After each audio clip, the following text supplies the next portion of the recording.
Have you ever reimagined a sustainable world? Have you ever reimagined a sustainable future? How does that world look like for you? For me, that world is a world where my children can play outside without being concerned about a sudden heat wave or a sudden cold because of change in our climate.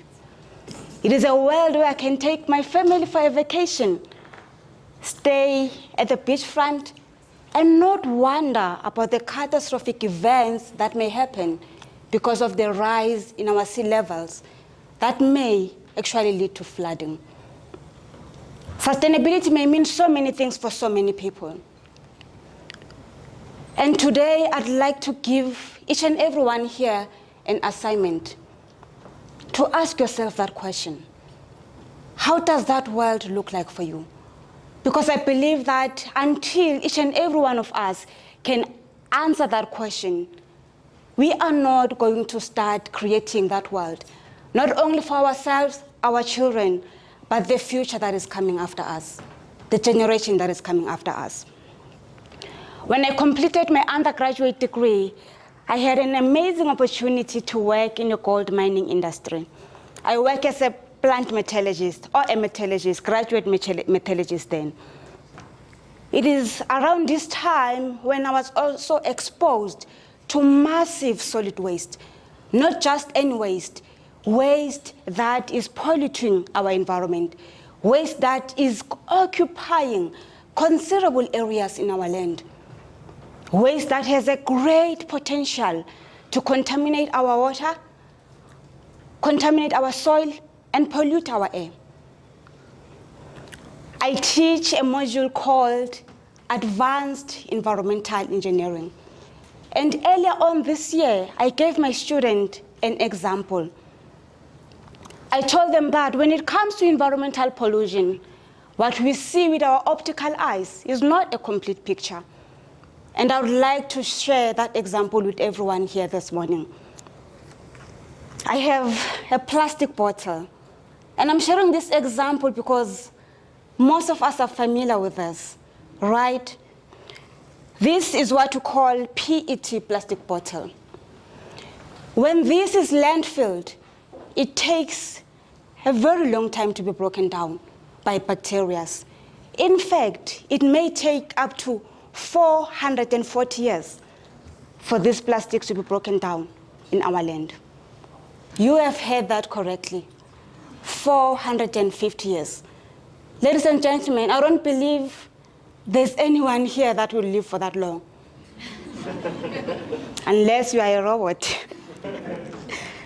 So what does that mean? That means that our action today, should any one of us decide to landfill or pollute our land with a material such as this one, your action will affect the next generation for the next coming 450 years.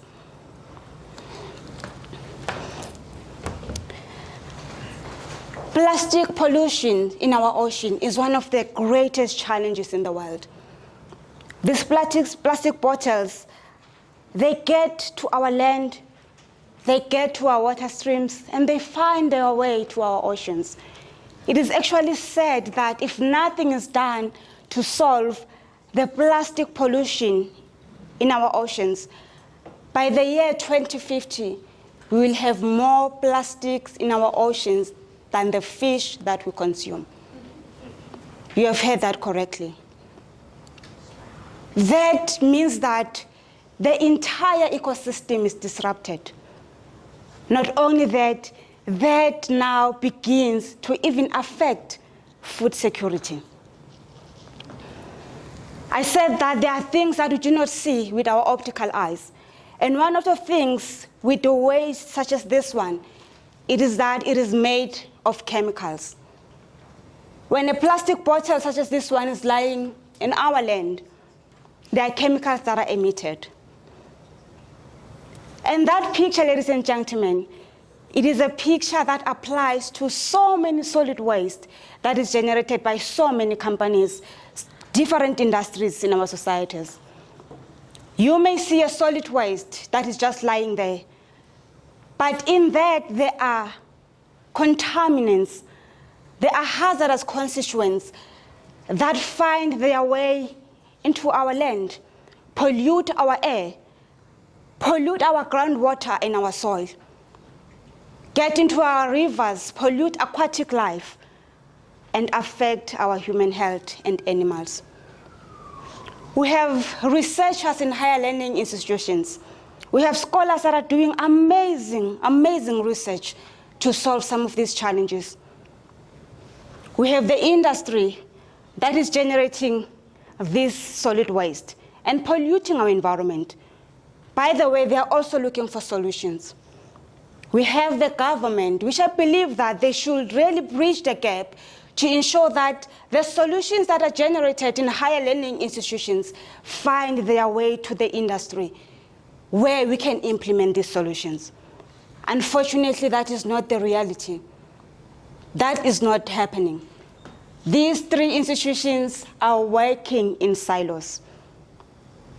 Until we begin to collaborate, if these three institutions do not collaborate, unfortunately, we will not be able to get to the world where we are beginning to create a sustainable world.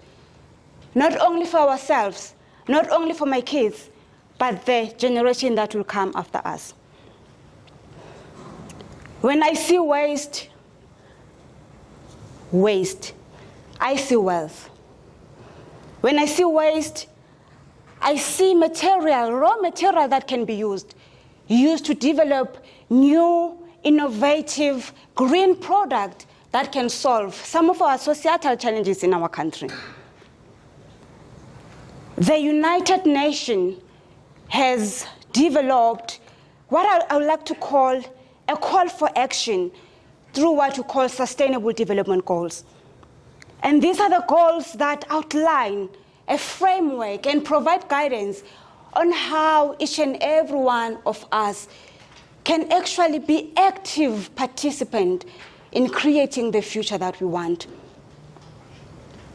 I'd like to give you an assignment this morning to say that from today or even tomorrow, when you wake up in the morning, ask yourself this question: what is it that I'm going to do today to ensure that I am contributing towards achieving these sustainable development goals? And when you go to bed in the evening to lay your head down, ask yourself this question: what did I do today to contribute towards achieving the sustainable world? A world where my children and their children can actually live without being impacted. The truth is that if we do not do anything about our actions today, the future will be affected. We only have this one earth to live in. The United Nations Sustainable Development Goals speak of 17 goals, and in those goals, each and everyone here has a role to play. I've only covered what falls under 3 Sustainable Development Goals. There are 17 of them. Each and every one of us needs to partake and ensure that they are contributing towards a sustainable future.